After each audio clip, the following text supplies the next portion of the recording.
Hello everyone, आप सभी का स्वागत है आपके अपने चैनल बीके एजुकेशन पर, जहां आज हम बात करने वाले हैं ऑक्सीडेशन नंबर की। तो जो ये ऑक्सीडेशन नंबर होती है उन्हें हम ऑक्सीकरण संख्या भी कहते हैं। ऑक्सीकरण संख्या क्या है? तो ये एक ऐसी संख्या होती है जो किसी तत्व की काल्पनिक संख्या को डिनोट करती है। ये संख्या हमेशा किसी तत्व पे क्या होती है? पॉजिटिव चार्ज के साथ डिनोट की जाती है। जब किसी भी तत्व पे पॉजिटिव चार्ज लगाए जाते हैं तो ये वो इंडिकेट करते हैं कि वो तत्व कितने इलेक्ट्रॉनों को डोनेट कर रहा है। और जब ये डोनेट करने की बात होती है, डोनेट करने का मतलब ये इलेक्ट्रॉनों को त्यागते हैं। जब ऐसा होता है तो ये जब भी किसी अन्य तत्वों के साथ जुड़ाव करते हैं तो ये अपने ऑक्सीडेशन नंबर के साथ ही जुड़ाव करते हैं, और इन्हीं के साथ जब ये जुड़ाव करते हैं तो एक यौगिक का निर्माण होता है। तो पर्टिकुलर अगर बात किया जाए तो तत्वों के भी क्या होते हैं? तत्वों के जो होते हैं वो ऑक्सीडेशन नंबर होते हैं, और इन्हीं तत्वों के ऑक्सीडेशन नंबर के सहयोग से या इनका उपयोग करके हम क्या करते हैं? किसी भी यौगिक के ऑक्सीकरण संख्या का निकालने की कोशिश करते हैं, है ना। चलिए आइए देखते हैं कि ये हम कैसे फाइंड आउट करेंगे कि किसी भी यौगिक का ऑक्सीडेशन नंबर कितना होगा, है ना। चलिए बात करते हैं, हमें क्या सीखना है? तो हमें यह सीखना है कि यौगिकों का ऑक्सीकरण संख्या कैसे निकाला जाता है। तो जब यौगिकों के ऑक्सीकरण संख्या निकालने की बात आती है तो किसी एक तत्व को डिनोट किया जाएगा कि उस यौगिक में इस तत्व का आपको क्या निकालना है? ऑक्सीकरण संख्या निकालने हैं। चलिए यहां लिखा हुआ है कि ऑक्सीकरण संख्या जो होती है वो क्या होती है? किसी भी परमाणु पर मौजूद काल्पनिक संख्या होती है, जिसे हम इमेजिनरी नंबर कहते हैं, जो कि काल्पनिक संख्या होती है। और ये जो संख्या होती है वो हमेशा किस में डिनोट की जाती है? तो हमेशा आयंस में डिनोट की जाती है, या हम कहते हैं कि आयन में डिनोट की जाती है ना। अब ये आयन क्या होंगे? ये आयन जो होंगे वो पॉजिटिव भी होंगे, जिन्हें हम कैटायन कहते हैं, और ये आयन जो होंगे वो निगेटिव भी होंगे। पॉजिटिव आयन की अगर हम बात करें तो पॉजिटिव आयन वाले जो भी हमारे एलिमेंट होंगे, जो भी तत्व होंगे, वो इलेक्ट्रॉनों को डोनेट करते हैं, और जो भी हमारे पॉजिटिव आयन वाले होंगे वो इलेक्ट्रॉनों को गेन करते हैं। जितना उन पे चार्ज लगा होगा, जितना पॉजिटिव का चार्ज, उतना ही वो इलेक्ट्रॉन डोनेट करेंगे, और जितना निगेटिव का चार्ज होगा उतना ही वो इलेक्ट्रॉन गेन करेंगे, है ना। तो अब बात ये आती है कि कैसे हम निकालेंगे किसी तत्व का ऑक्सीडेशन नंबर क्या होता है। तो उसके लिए आपको क्या करना होगा? कुछ लर्न करना होगा जो कि बहुत ही इंपॉर्टेंट होता है। जैसे अगर आवर्त सारणी की अगर हम बात करें पीरियोडिक टेबल की, तो पीरियोडिक टेबल में जो फर्स्ट ग्रुप होता है, जिसको हम कहते हैं पहला समूह, है ना। क्या होता है? पहला समूह, जिसे हम कहते हैं फर्स्ट ग्रुप। तो जितने भी हमारे फर्स्ट ग्रुप के एलिमेंट होते हैं, कौन कौन से एलिमेंट होते हैं? तो आप जानते हैं hydrogen, lithium, sodium, potassium, rubidium और सीजियम। इन सभी का इलेक्ट्रॉन ऑक्सीडेशन नंबर जो होगा वो पॉजिटिव में 1 होता है ना। हाइड्रोजन, ध्यान रखिएगा, हाइड्रोजन की बात करेंगे तो ये एक्सेप्शन है, लेकिन ज्यादातर जो होंगे वो हाइड्रोजन के जो ऑक्सीडेशन नंबर होंगे वो +1 ही आपको डिनोट किए जाते हैं। वही अगर हम बात करते हैं दूसरे ग्रुप की, है ना, तो जो हमारा दूसरा समूह होता है, दूसरे समूह की अगर हम बात करेंगे तो इनमें जितने भी एलिमेंट्स होते हैं, जितने भी तत्व होते हैं, कौन कौन से? बेरिलियम, मैग्नीशियम, कैल्शियम, स्ट्रेंशियम, बेरियम और रेडियम। वैसे रेडियम क्या है? तो रेडियम जो है हमारा रेडियो एक्टिव एलिमेंट है। इनकी जो ऑक्सीकरण संख्या होती है वो +2 होती है ना। तो ये क्या करना है? ये आपको याद रखना है कि जब भी इनकी बात की जाएगी, चाहे सोडियम हो या फिर हमारे लिथियम हो, पोटेशियम और रुबिडियम और सीजियम हो, इन सब की ऑक्सीकरण संख्या जो होगी वो +1 होगी। और दूसरे समूह में जो आवर्त सारणी में दूसरे समूह जो पाए जाते हैं, उन सभी की ऑक्सीकरण संख्या जो होगी वो क्या होगी? वो +2 होगी। नेक्स्ट आपको ध्यान रखना है, जब भी हम बात करेंगे किसकी, तो जो मोस्ट इंपॉर्टेंट है उन्हीं की बात करते हैं। जिंक की जो होता है वो +2 ऑक्सीकरण संख्या होती है ना। जिंक का +2 ऑक्सीकरण संख्या। जब भी हम आयरन की बात करेंगे तो आयरन की ऑक्सीकरण संख्या 2 होती है, एक 2 होता है और एक 3 होता है, मतलब +2 +3। +2 की बात करेंगे तो इसे हम कहते हैं फेरस, और इनकी बात करेंगे तो हम कहते हैं फेरिक, है ना। जब कहीं भी 2 यूज किया जाएगा तो उसे हम कहेंगे फेरस, और जब कहीं 3 यूज किया जाता है ऑक्सीकरण संख्या आयरन की, उसे हम कहते हैं फेरिक। नेक्स्ट की बात करेंगे कॉपर में ऑक्सीकरण संख्या +2 का, एल्यूमिनियम की बात करेंगे तो +3 का, है ना। ऐसे बहुत सारे आपको मेटल दिए जाएंगे या धातु दिए जाएंगे जिनकी ऑक्सीकरण संख्या क्या होती है? अलग अलग होती है। वहीं अगर बात किया जाएगा कुछ किनकी? नॉन मेटल की, तो नॉन मेटल में बात करें तो जब भी बात होगी ऑक्सीजन की, तो ऑक्सीजन की ऑक्सीकरण संख्या -2 है ना। जब भी इनकी बात की जाएगी तो -2। क्लोरीन, फ्लोरीन, ब्रोमीन, आयोडीन, है ना, इन सब की जो ऑक्सीकरण संख्या होगी वो क्या होगी, वो -1 होगी।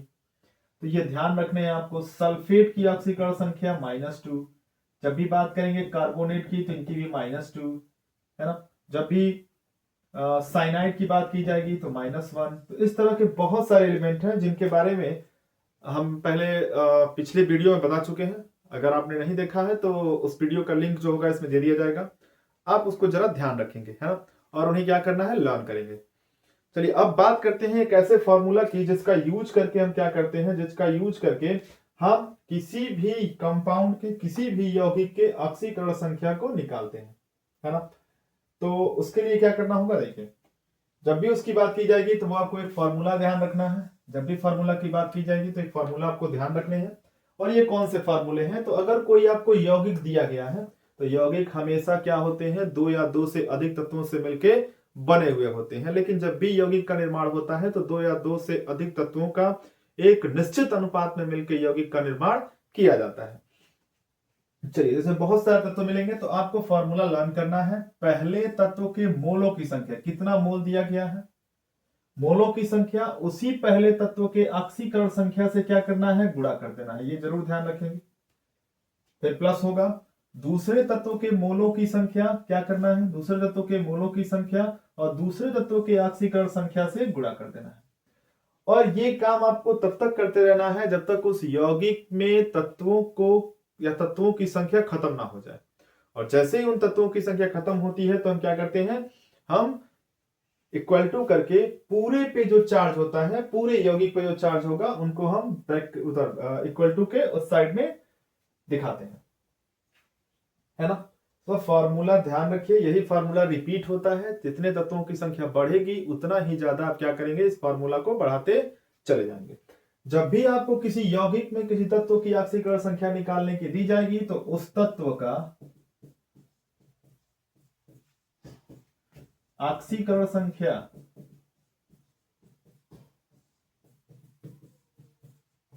संख्या आपको हमेशा x मानना है ना। जब किसी यौगिक में किसी तत्व की ऑक्सीकरण संख्या निकालने की बोली जाएगी तो उस यौगिक में उस तत्व को आप क्या करेंगे, उसकी ऑक्सीकरण संख्या को आप मानेंगे क्या, x। चलिए देखते हैं कैसे निकाले जाते हैं। यहां बोला गया है कि H2O में, जल में आपको क्या करना है, हाइड्रोजन का ऑक्सीकरण संख्या निकालना है। जब भी बात की जाएगी H2O में हाइड्रोजन की ऑक्सीकरण संख्या की, तो हमने क्या कहा, किसी भी तत्व के, अगर कोई यौगिक में तत्व दिया गया है तो उनके मोलों की संख्या, हाइड्रोजन 2 मोल, गुणा करेंगे हाइड्रोजन के ऑक्सीकरण संख्या के जो कि होता है +1, दो तत्वों के बीच में प्लस का साइन, ऑक्सीजन है 1 मोल और ऑक्सीजन की ऑक्सीकरण संख्या -2 से गुणा कर देंगे। इस स्पीसीज पे देखिए कोई चार्ज नहीं है, जब कोई चार्ज नहीं है तो 0। सॉल्व करिए 2, और यहां देखिए माइनस प्लस माइनस हो जाएगा तो माइनस का 2 निकालना किसका है, सॉरी यहां हाइड्रोजन का निकालना है। तो यहां आपको लिखना है, माना हाइड्रोजन की ऑक्सीकरण संख्या क्या होगी, ऑक्सीकरण संख्या x होगी, है ना, मानना होगा। और फिर आपको क्या लिखना होगा, 2 मोल हाइड्रोजन है और हाइड्रोजन की ऑक्सीकरण संख्या प्लस x है, प्लस ऑक्सीजन कितना मोल, ऑक्सीजन 1 मोल और ऑक्सीजन की ऑक्सीकरण संख्या -2 है, पूरे में कोई चार्ज नहीं, 0, है ना। सॉल्व करेंगे तो ये होगा 2x, इसका मल्टीप्लाई करेंगे तो -2 इक्वल टू 0, तो 2x इक्वल टू -2 उधर जाएगा तो +2 और x इक्वल टू क्या होगा, 2/2 तो +1। और वैसे भी आप जानते हैं, हमने पीछे बताया कि हम जब भी बात करेंगे हाइड्रोजन के ऑक्सीकरण संख्या की तो हाइड्रोजन का ऑक्सीकरण संख्या जो होगा वो क्या होगा, वो +1 होगा, है ना। तो सेम ऐसे ही फॉर्मूले से आप क्या करेंगे, सेम फॉर्मूला यूज करके हम यौगिकों में किसी भी तत्व के ऑक्सीकरण संख्या को ज्ञात कर सकते हैं। चलिए बात करते हैं हमारे NaCl को। जब भी बात की जाएगी NaCl की तो NaCl को जरा यहां कर लेते हैं, ठीक है थोड़ा, चलिए नीचे अंडरलाइन किया गया है, इसका मतलब ये है कि हमें NaCl में किसका निकालना है, Na का, सोडियम का। जब भी इसको निकालना होगा तो क्या करेंगे, माना क्या माना, ऑक्सीकरण संख्या सोडियम की क्या है, x। जब x मान लिया तो 1 मोल सोडियम है और सोडियम की ऑक्सीकरण संख्या प्लस x प्लस 1 मोल क्लोरीन है और क्लोरीन की ऑक्सीकरण संख्या -1 इक्वल टू 0। मल्टीप्लाई करेंगे x, इसकी मल्टीप्लाई करेंगे 1 इक्वल टू 0, तो x इक्वल टू क्या होगा, प्लस का 1 है ना। तो क्या होगा, सोडियम की ऑक्सीकरण संख्या +1 होगी। ऐसे ही आपको क्या करना है, इसमें Mn का निकालना है, मैग्नीज का। जब भी हम मैग्नीज के निकालने की बात करेंगे तो आपको क्या करना होगा, पोटेशियम को निकालना होगा, है ना। तो मैग्नीज को हम क्या करेंगे, मैग्नीज की ऑक्सीकरण संख्या हम क्या कर लेंगे, x मान लेंगे। जब मैग्नीज की ऑक्सीकरण संख्या x मान लेंगे तो पोटेशियम 1 मोल और 1 मोल का गुणा करेंगे पोटेशियम की ऑक्सीकरण संख्या +1 से, प्लस मैग्नीज कितना है, मैग्नीज 1 मोल और इसका गुणा करेंगे x से, प्लस ऑक्सीजन 4 मोल और ऑक्सीजन का गुणा करेंगे ऑक्सीजन की ऑक्सीकरण संख्या से और 0। सॉल्व करिए, 1 का 1 में मल्टीप्लाई तो 1 प्लस x, इसका माइनस में तो -8 इक्वल टू 0। माइनस और प्लस देखिए क्या हो जाएगा, माइनस हो जाएगा तो ये बनेगा -7 इक्वल टू 0, तो x इक्वल टू प्लस का 7। तो मैग्नीज का क्या होगा, मैग्नीज की जो ऑक्सीकरण संख्या होगी वो क्या होगी, प्लस का 7 होगा। तो इसी तरह से आपको क्या करना है, इन तत्वों को भी निकालना है। तत्वों की अगर हम बात करें तो ऐसे, इनमें आपको क्रोमियम का निकालना होगा, सेम प्रोसेस है ना। सेम प्रोसेस करेंगे तो क्या करेंगे, क्रोमियम की ऑक्सीकरण संख्या निकाल लेंगे, इसमें नाइट्रोजन का निकालेंगे, इसमें भी नाइट्रोजन का। नेक्स्ट H2SO4 की अगर हम बात करें तो H2SO4 में आपको किसको निकालना है, S का, है ना। आयरन में Fe का, और इसमें बात करेंगे तो हम क्रोमियम का। तो इस तरह से आप क्या करेंगे, ऑक्सीकरण संख्या निकाल के और इसके सारे आंसर को कमेंट बॉक्स में छोड़ देंगे, है ना। तो इस तरह से हम क्या करते हैं, किसी भी यौगिक में तत्वों के ऑक्सीकरण संख्या को निकालते हैं, सीखते हैं कैसे निकाले जाते हैं, और यही तरीका है।